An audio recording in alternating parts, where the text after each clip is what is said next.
Le découvreur Jean-François Champollion tenant son mémoire sur le déchiffrement des hiéroglyphes.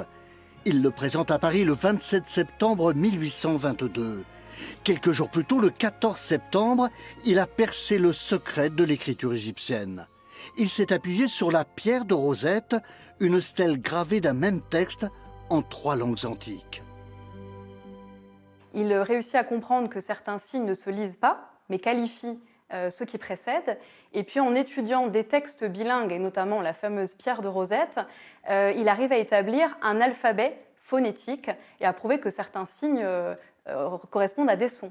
Donc il est le premier à comprendre que cette écriture est à la fois symbolique et phonétique. Champollion est le père de l'égyptologie. C'est ce que raconte le musée créé en 2021 dans l'ancienne demeure familiale. Il est le premier conservateur des antiquités égyptiennes du Louvre.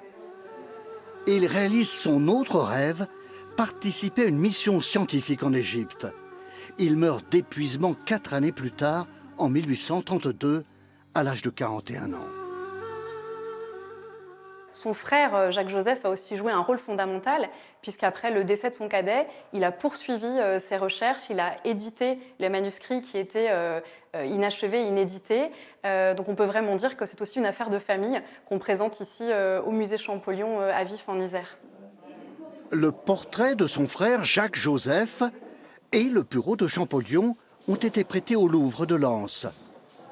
Le musée isérois célèbre le bicentenaire du déchiffrement des hiéroglyphes en s'associant à plusieurs expositions départementales et nationales. Et après